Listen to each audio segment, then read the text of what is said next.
Hello friends, ओसोप coding के channel पर आपका हार्दिक स्वागत है। दोस्तों, हम बात कर रहे हैं object oriented programming using C plus plus में एक बहुत इंपॉर्टेंट और यूनिक कॉन्सेप्ट की। क्योंकि अभी तक जो हमारा प्रोग्रामिंग एक्सपीरियंस था, हमने at a time single object में डील किया। किसी क्लास का एक ऑब्जेक्ट बनाया, उस पर हमने ऑपरेट किया, डेटा सेट किया, कुछ कैलकुलेशन परफॉर्म की।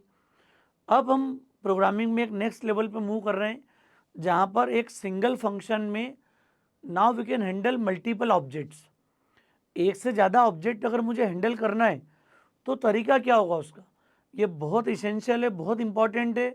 क्योंकि जब कॉम्प्लेक्स और रियल वर्ल्ड प्रोग्रामिंग की तरफ आगे बढ़ोगे आप, तो कई बार अपने फंक्शंस में, क्लास डेफिनेशन में आपको सिमिलर टाइप के एक से ज़्यादा ऑब्जेक्ट को हैंडल करना पड़ेगा। तो इस प्रोग्राम में हम उसी कॉन्सेप्ट को डिस्कस कर रहे हैं। थोड़ा सा रियल वर्ल्ड का प्रोग्राम ले रहे हैं हम लोग यहाँ पर। मैंने दो टाइम क्लास के ऑब्जेक्ट क्रिएट करे। टाइम क्लास का ऑब्जेक्ट T1 और T2। अब T1 T2 को हमने सेट कर दिया। इसका टाइम है 4 और मिनट से 40, 4:40 ले लिया हमने यहाँ पर। और T2 ऑब्जेक्ट का डेटा है 5:30, 5 आवर 30 मिनट्स। मैं चाह रहा हूँ दोनों ऑब्जेक्ट को ऐड करूँ, और ऐड करने के बाद इन दो टाइम ऑब्जेक्ट को ऐड करके रिजल्ट यहाँ पर कितना आ जाएगा, ये मतलब 10 और 10, 10:10 यहाँ पर आंसर आ जाएगा। क्लियर, ये रिजल्ट हम लोग चाहते हैं। तो ये कैसे हम लोग इसको प्रोसेस को हैंडल करेंगे, किस तरीके से प्रोग्रामिंग करेंगे, ये नई बात है, ये हमको समझना है यहाँ पर। तो बड़ा इंपॉर्टेंट कॉन्सेप्ट है। एक समय में एक से ज़्यादा ऑब्जेक्ट हमें डील करना है, तो क्लास की प्रोग्रामिंग कैसे होगी देखते हैं हम लोग यहाँ पर। हम क्लास डिफाइन कर दें, टाइम एड, टाइम जो नाम देना आप दे सकते हो यहाँ पर। ठीक है, टाइम एड नाम की हमने क्लास दे दी यहाँ पर। अब इसके प्राइवेट मेंबर में हम लोग क्या चाह रहे हैं यहाँ पर, तो हमने यहाँ पे इंट में ले लिया है आवर और मिनट।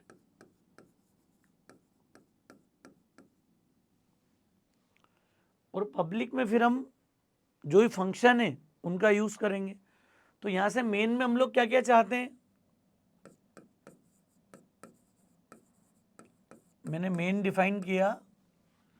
मेन में हम लोग सबसे पहले तो टाइम क्लास के मल्टीपल ऑब्जेक्ट क्रिएट कर दें। टाइम एड T1, T2 और T3, ये हमने सभी ने पढ़ा है कि जब भी कोई क्लास डिफाइन होगी तो क्लास डेफिनेशन के तुरंत बाद मैं ऑब्जेक्ट क्रिएट कर रहा हूँ। जैसे ही मैंने 3 ऑब्जेक्ट क्रिएट करे, यहाँ पर 1, 2, 3 तीनों के लिए सेपरेट मेमोरी एरिया अलोकेट हो गया। अब मेमोरी एरिया आने के बाद क्या चाह रहे हैं हम, कि T1 डॉट सेट डेटा, और क्या डेटा असाइन हो जाए, 4,40, 4:40 हम लोग वहाँ पर असाइन कर दें। T2 में हम लोग क्या चाहते हैं यहाँ पर, T2 डॉट सेट डेटा, हमने टाइम दे दिया 5,30। ये दोनों पॉइंट आपको क्लियर होगा अच्छे से यहाँ पर, कि 3 ऑब्जेक्ट मैंने टोटल लिए इनपुट, जिसमें T1 T2 की वैल्यू हमने 440 और 530 सेट कर दी। यहाँ पर सेट करने के बाद मैं चाह रहा हूँ अब यहाँ पर T3 डॉट एड टाइम नाम का फंक्शन चाहता हूँ, और यहाँ पर चाहता हूँ कि T1, T2 दोनों को मैं एज ए पैरामीटर पास कर दूँ यहाँ पर। मतलब इस प्रोग्राम में हम क्या चाह रहे हैं कि T1 T2 will be passed as a parameter. Clear, ये दोनों को हमने पास कर दिया, और रिजल्ट इसमें स्टोर हो जाए T3 में। क्योंकि T3 ने कॉल किया है, तो जो ऑब्जेक्ट कॉल करता है दिस पॉइंटर के पास उसका एड्रेस जाता है, आपको पता होगा। जैसे जब मैं T1 डॉट सेट डेटा बोलता हूँ तो 4,40, एड्रेस ऑफ T1, तो जाके 440 T1 की मेमोरी में स्टोर होगा। जब मैं T2 डॉट सेट डेटा बोलूँगा तो 538 T2 ऑब्जेक्ट में स्टोर होगा। अब जब मैं एडिशन की बात करता हूँ T3 की, तो T3 डॉट करके जब मैं कॉल करूँगा तो यहाँ पर ये इंपॉर्टेंट बात है, समझने वाली बात है कि जो ऑब्जेक्ट फंक्शन को कॉल कर रहा है ये वहाँ पर इंटरनली अवेलेबल है। मतलब जब T1 T2 ऐड होंगे तो जो रिजल्ट T3 में इंटरनली स्टोर हो जाएगा बिना कुछ रिटर्न करे। तो रिटर्न टाइप क्या दिख रहा है यहाँ पे, वॉइड। मुझे कोई रिटर्न नहीं करना है, सिंपली पास करना है। रिटर्निंग का मैं एग्जांपल अलग से डिस्कस करूंगा आपसे इसी प्रोग्राम के केस में। और फिर मैं क्या चाह रहा हूँ, T3 डॉट और मैं कर दूं यहाँ पे डिस्प्ले टाइम नाम का फंक्शन कॉल, और बाकी वही है रिटर्न 0, एंड ऑफ मेन। दोस्तों मेन को लेके पहले क्लैरिटी डेवलप कर ले हम लोग यहाँ पर, क्योंकि एक तो ऑब्जेक्ट का इमेजिनेशन होना चाहिए आपके माइंड में, इसलिए मैंने तीनों के लिए मेमोरी एरिया क्रिएट कर दिया, अलग अलग डिफाइन कर दिया। मुझे लगता है क्लियर हो गया होगा आपको क्या है। 3 ऑब्जेक्ट क्रिएट करे, मेमोरी आ गई, 2 की वैल्यू सेट कर दी, ये डेटा असाइन हो गया। 8 टाइम फंक्शन कॉल किया जिसमें T1 T2 को एज ए पैरामीटर पास किया, ये दोनों एज ए पैरामीटर पास होंगे फंक्शन में। और T3 चूंकि फंक्शन को कॉल कर रहा है तो this will be provided to this pointer, जो कॉल करता है वो दिस पॉइंटर को अवेलेबल होता है। दोस्तों यही वो प्रोग्रामिंग कंसेप्ट है कि T3 में जब रिजल्ट स्टोर हो गया तो T3 dot display time, display time method तो वो T1 T2 से भी कॉल कर सकता था अभी, तो वो T1 T2 का जो टाइम है वो शो कर देंगे। लेकिन मैं चाहता हूँ रिजल्टेंट टाइम जो ऐड होने के बाद का टाइम है वो यहाँ पे प्रिंट हो जाए। तो ये एक बेसिक मॉडल है दोस्तों। ये जो प्रोग्रामिंग है ना, ये जो अगले में 2 प्रोग्राम, ये और इसके बाद जो बना रहा हूँ ऑब्जेक्ट पासिंग और रिटर्निंग, ये कंसेप्ट अगर आपने ईमानदारी सीख लिया, समझ लिया, तो आपके लिए ऑपरेटर ओवरलोडिंग आसान हो जाएगी, फ्रेंड फंक्शन आसान हो जाएगा। मतलब जो बेसिक लेवल की पूरी प्रोग्रामिंग है C++ की, जावा की, पाइथन की, आपको लाइफ में कभी नाखून बराबर भी इशू नहीं आएगा, ये मेरी गारंटी है। सिर्फ इस प्रोग्राम को हम तरीके से देख लें, समझ लें, जो बता रहा हूँ मैं इमेज के साथ में क्लियर, वो आपको समझ में आ जाए यहाँ पर क्लियर। अब देखते जाते हैं अपन, फंक्शन बना लें। 3 फंक्शन दिख रहे हैं आपको यहाँ पर। तो एक फंक्शन तो आ गया वॉइड सेट डेटा, इंट क्या हो गया h और इंट m। तो यहां हमने असाइन कर दिया आवर असाइंस h और मिनट असाइंस m। एक सेट डेटा फंक्शन कॉल किया, और इसको आपको याद है दिस एरो आवर भी लिख सकता था मैं, और दिस एरो मिनट भी लिख सकता था। क्यों? क्योंकि जब T1 dot set data call होगा तो यहाँ पे दिस के एड्रेस को 1000 मिलेगा। तो ये जो आवर मिनट आएंगे, जब पहली बार 440 आएंगे तो ये T1 के लोकेशन पे जाके स्टोर होंगे। जब मैं T2 डॉट सेट डेटा लिखूंगा तो यहाँ पर आ जाएगा 530, और जब 530 आएगा तो एड्रेस दिस को किसका मिलेगा, यहाँ पर T2 ऑब्जेक्ट का। तो ये लाइन आपको बहुत अच्छे से क्लियर है, this arrow hour assigns h और this arrow minute assigns m। ये दिस पॉइंटर को जब T1 डॉट करके कॉल करूंगा तो ये T1 के एड्रेस को होल्ड करेगा, जब मैं T2 डॉट कॉल करूंगा ये T2 को एड्रेस को होल्ड करेगा, और जब मैं T3 डॉट 8 टाइम बोलूंगा तो फिर 8 टाइम में T3 का एड्रेस मिलेगा दिस को। तो वो आवर मिनट जब मैं सेट करूंगा तो बाय डिफ़ॉल्ट होंगे वहाँ पर। क्लियर? समझ में आ रहा है केस अपने को ये क्या कर रहे हैं अपन। इसके बाद एक हम फंक्शन लिख लेते हैं डिस्प्ले टाइम। ये सेट डेटा और डिस्प्ले में आपको कभी कोई कंफ्यूजन नहीं होना चाहिए। ये क्या आ जाएगा यहाँ पर,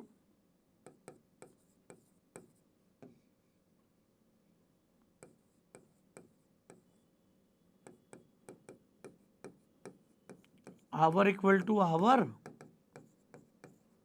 and minute equal to minute. ये आवर मिनट प्रिंट कर दिया हमने। ये छोटा सा काम है दोस्तों, यहाँ तक में प्रोग्रामिंग में कोई बड़ा कन्फ्यूज़न नहीं होना चाहिए अपने को। मैंने थोड़े से फॉन्ट साइज छोटे करें, कोड अलग पेज पे जाके नहीं लिखना पड़ा, हम यहाँ समझते हुए लिखेंगे इसको पूरा। तो ये समझ में आ रही बात क्या किया हमने यहाँ पर, टाइम एड आवर मिनट, दो पैरामीटर है यहाँ पर। सेट डेटा कॉल होगी T1 T2 दोनों के साथ में। क्लियर, दिस पॉइंटर एक बार T1 के एड्रेस को होल्ड करेगा, एक बार T2 के एड्रेस को होल्ड करेगा, क्योंकि जब मैं T1 dot T2 dot call करता हूँ तो जो भी ऑब्जेक्ट कॉल करता है फंक्शन को, उसका एड्रेस दिस पॉइंटर को असाइन होता है। क्लियर। अब जब मैं T3 डॉट 8 टाइम बोलूँगा तो यहाँ पर 8 टाइम में कुछ असाइन हो रहा है क्या लेफ्ट में दोस्तों? कोई असाइनमेंट है क्या लेफ्ट साइड में? कुछ भी नहीं है। मतलब इसका रिटर्न टाइप क्या हो गया? वॉइड। तो ये हमारा फंक्शन आ गया वॉइड एड टाइम। ये बहुत बड़ी बात है दोस्तों, इंपॉर्टेंट बात है। वॉइड वाली बात समझ में आ गई आपको? क्यों? क्योंकि कुछ असाइनमेंट नहीं हो रहा रिजल्ट के बाद। अब क्या पास कर रहे हैं एट टाइम के अंदर? We are passing T1 and T2। अब यहाँ बहुत गलतियाँ करते हैं बच्चे यहाँ पर कि T1 T2 का मतलब क्या हुआ? कई बार इसको इंटीजर लिख के असाइन करने जाते हैं अपन। T1 T2 का टाइप क्या है? अब ये नॉर्मल इंटीजर नहीं है। जब मैं 4, 45, 30 पास कर रहा था देन देवर इंटीजर्स। अरे 4 is stand alone one integer value, 40 is one of the integer value. तो यहाँ पर हमने इंटीजर में इसको रिसीव किया। लेकिन जब मैं T1 और T2 पास करता हूँ तो T1 T2 का टाइप क्या है? सो T1 T2 का टाइप है टाइम एड। टाइम एड समझ में आ रहा है? क्लास का नाम है हमारी। क्लियर। तो यहाँ पर आपको टाइम एड टाइप के वेरिएबल डिक्लेयर करना पड़ेंगे। तो टाइम एड एक ऑब्जेक्ट मैंने क्रिएट करा K1,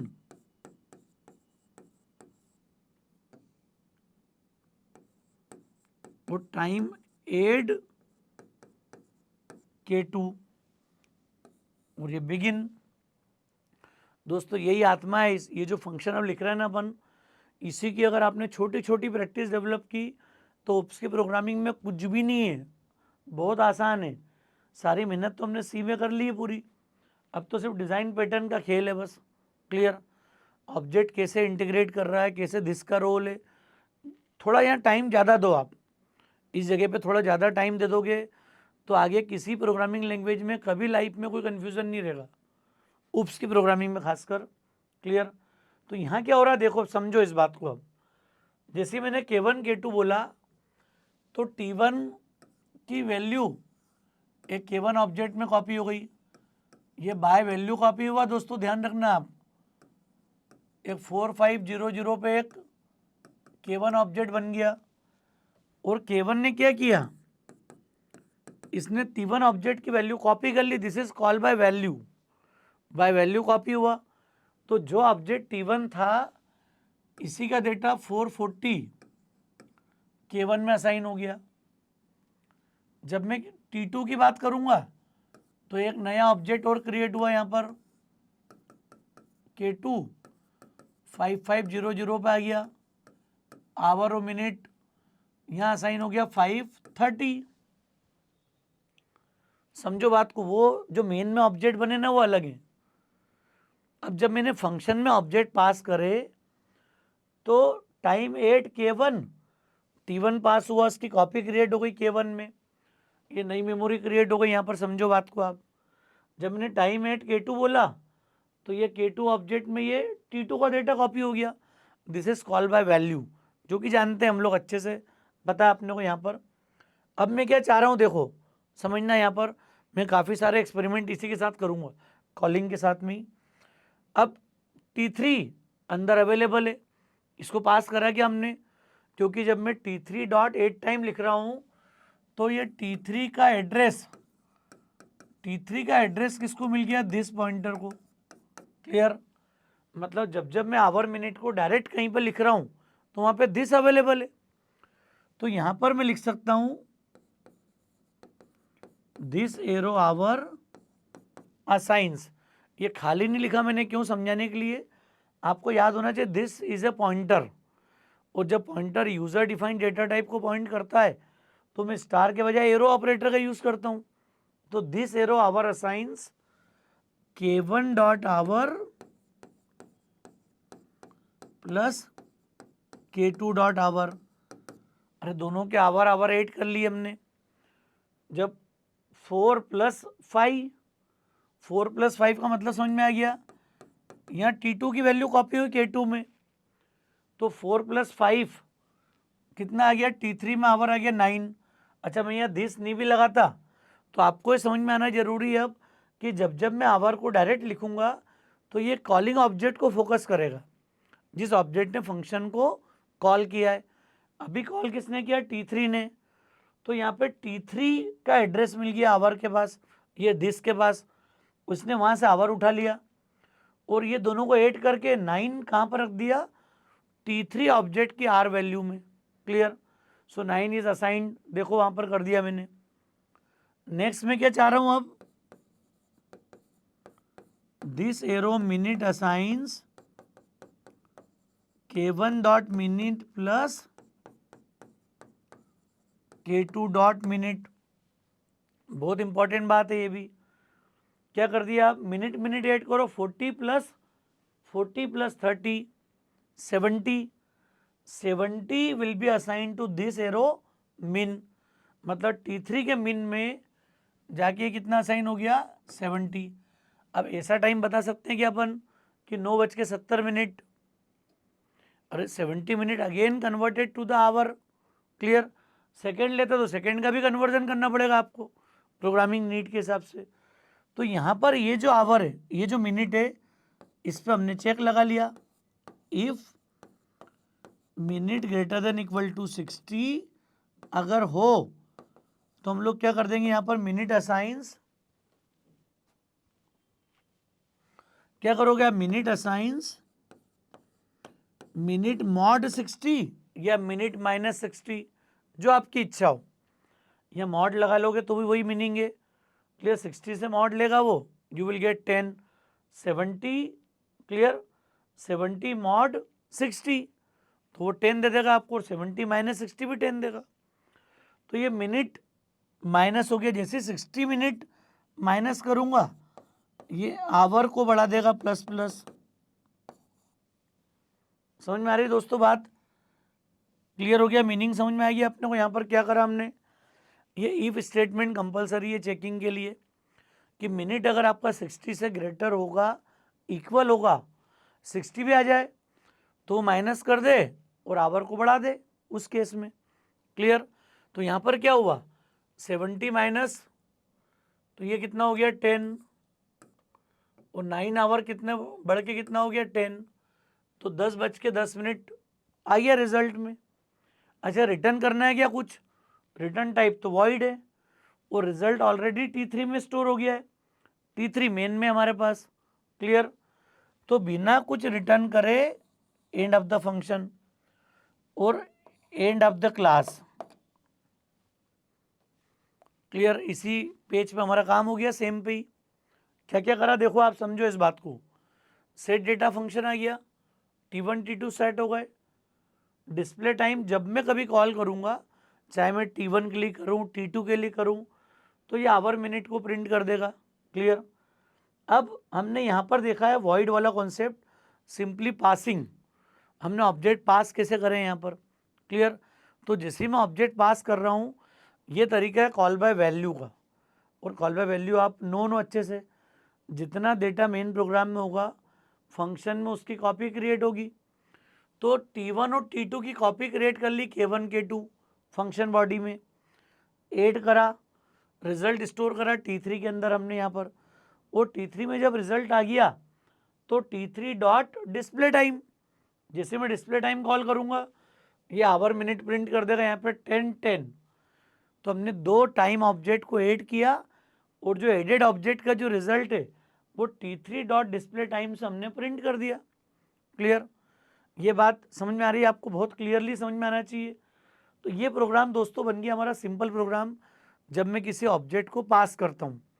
हाँ, अभी इसमें एक दो तरीके और मैं डिस्कस कर रहा हूँ। एक इम्पॉर्टेंट बात क्या है यहाँ पर डिस्कशन की, कि यहाँ पर एक तो बाय वैल्यू भेजा मैंने, अगर मैं बाय एड्रेस भेज दूँ, बाय एड्रेस मतलब समझना, ये जो कॉलिंग थी इस कॉलिंग में मैं लिख दूँ address of T1 comma address of T2।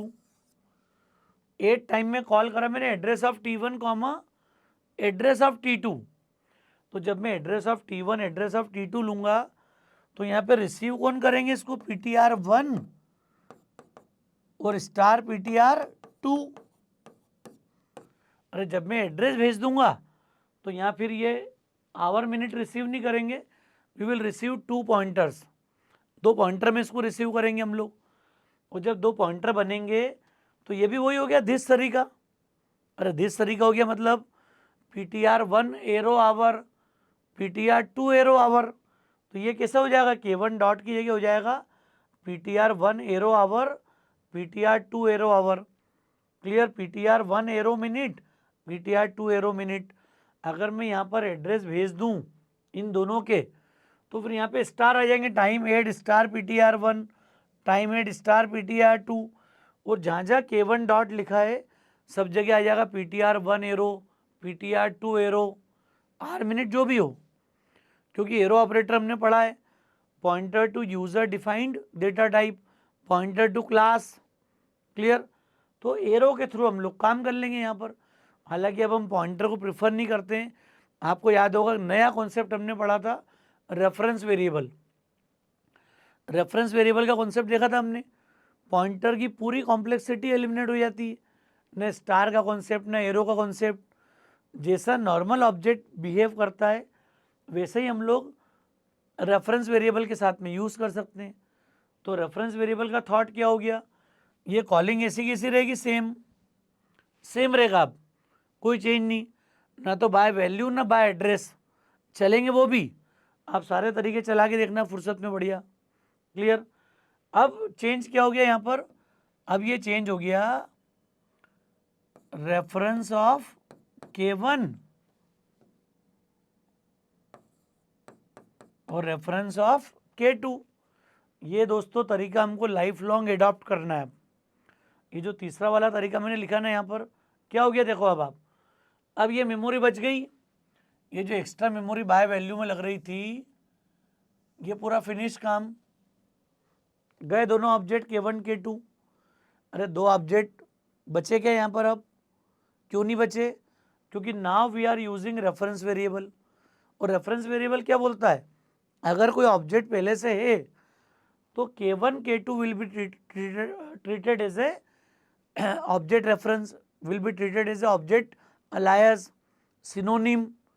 तो ये उस ऑब्जेक्ट का पार्ट हो गया। अब यहाँ पर जहाँ T1 रिफर कर रहा है वहीं पर रिफर करेगा K1, जहाँ T2 रिफर कर रहा है वहाँ पर रिफर करेगा K2। So K1 and K2 are the references for T1 and T2। तो दोस्तों ये सबसे इफेक्टिव तरीका होगा, जब मैं ऑब्जेक्ट को डील करूँगा तो मुझे इसी तरीके में काम करना है। क्लियर, समझ में आ रही बात, ये कोड में कोई चेंज नहीं हुआ, वैसे ही डॉट है, K1 डॉट K2 डॉट। अगर मैं पॉइंटर ले लेता तो PTR1 एरो, PTR2 एरो ऐसा चलाना पड़ता। क्लियर, अब जैसा नॉर्मल K1 K2 का बिहेवियर था, क्लियर, सेपरेट ऑब्जेक्ट के रूप में जो बिहेवियर था वही रेफरेंस वेरिएबल के रूप में आ गया। मेमोरी बचा ली हमने, मेमोरी का वेस्टेज रिड्यूस कर लिया। अरे एक ऑब्जेक्ट कल से 1000-2000 बाइट लेता तो मैं जितनी बार कॉल करूँगा उतनी बार नई मेमोरी क्रिएट होगी। तो रेफरेंस वेरिएबल का फ़ायदा क्या हो गया कि एक बार जब मैंने रेफरेंस वेरिएबल डिफाइन करा तो इसी कॉन्सेप्ट के बेसिस पर हम ये दोनों काम कर पाते हैं। क्लियर, दोनों कॉन्सेप्ट इंप्लीमेंट कर पाएंगे। तो मुझे उम्मीद है ये प्रोग्राम आपको क्लियर हुआ होगा, कॉन्सेप्ट आपको समझ में आया होगा, क्योंकि ये मैं इसके साथ प्रैक्टिकल कवर नहीं कर रहा हूँ। मैं अभी इसके नेक्स्ट लेक्चर में ऑब्जेक्ट रिटर्निंग की बात करूँगा।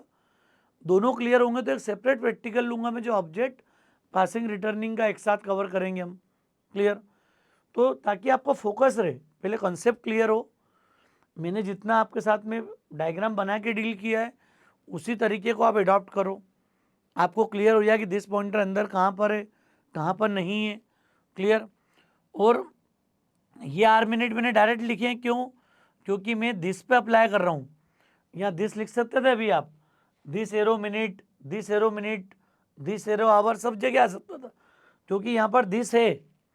यहाँ मैंने दिस का भी यूज़ कर लिया और बिना दिस के भी लिख दिया, जिससे आपको समझ में आ जाए कि अगर मैं दिस का यूज़ नहीं भी कर रहा हूँ तो बाय डिफ़ॉल्ट ये T3 ऑब्जेक्ट को पॉइंट कर रहा है, T3 ऑब्जेक्ट को रिफ़र कर रहा है। तो ये पॉइंट के लिए मैंने दोनों बातें यहाँ पर लिखी है, आपको समझ में आ जाएगा, कॉन्सेप्ट क्लियर हो जाएगा। अब मैंने इसको डिस्प्ले कर दिया, प्रिंट हो गया। ये सबसे इफ़ेक्टिव तरीका है। हालांकि अभी मैंने सिर्फ पासिंग की बात की है, नेक्स्ट प्रोग्राम में मैं ऑब्जेक्ट रिटर्निंग की बात करूँगा। कोशिश करूँगा मैं इसी प्रोग्राम को यूज़ करूँ, जिससे कि आपका टाइम बचे, कॉन्सेप्ट क्लियर हो। कहाँ कहाँ चेंज आएंगे वो बातें मैं आपके साथ डिस्कस करूँगा। तो दोस्तों मुझे उम्मीद है इस प्रोग्राम में हमने मल्टीपल ऑब्जेक्ट में डील किया, ऑब्जेक्ट पासिंग को समझा, by value, by address, by reference सारे तरीके डिस्कस किए, कंक्लूजन ड्रॉ किया। लाइफ लॉन्ग हम लोग रेफरेंस वेरिएबल में अब काम करेंगे। दिस पॉइंटर कहाँ मिलता है आपको? जब जब ऑब्जेक्ट फंक्शन को कॉल करेगा, दिस पॉइंटर उस एड्रेस को, उस ऑब्जेक्ट के एड्रेस को स्टोर करेगा। मतलब जो भी ऑब्जेक्ट फंक्शन कॉल करता है, दिस बाय डिफ़ॉल्ट वहाँ पर अवेलेबल होता है। स्टूडेंट इसी बात को भूल जाते हैं, जैसे फंक्शन में जाते हैं कन्फ्यूज़न में आ जाते हैं कि यहाँ दिस आएगा नहीं आएगा, यहाँ K1 K2 या नए ऑब्जेक्ट आएंगे कि नहीं आएंगे। दोस्तों बहुत सिंपल कॉन्सेप्ट है, बात पकड़ लेंगे, 2-4 प्रोग्राम से प्रैक्टिस करेंगे, फिर आपके लिए सब कुछ आसान है प्रोग्रामिंग में। आप बोलोगे सर ऑपरेटर रोल लोडिंग तो खिलौना है, कुछ है ही नहीं। लोग डराते हैं कि बड़ा टिपिकल टॉपिक है उप्स में, C++ में। आप देखोगे कि हम खेलते खेलते कोड लिख देंगे उसका। उतनी प्रैक्टिस यहाँ पर पहले डेवलप करनी है। तो अभी इतना क्लियर हो गया कि ऑब्जेक्ट कैसे पास होंगे। मुझे उम्मीद है प्रोग्राम आपको क्लियर होगा, कॉन्सेप्ट क्लियर हुआ तो फ्रेंड्स को ज़रूर शेयर कीजिएगा। ओसोप कोडिंग को अगर आपने सब्सक्राइब नहीं किया है तो मेरा रिक्वेस्ट है चैनल को सब्सक्राइब जरूर करें। थैंक्स अ लॉट दोस्तों।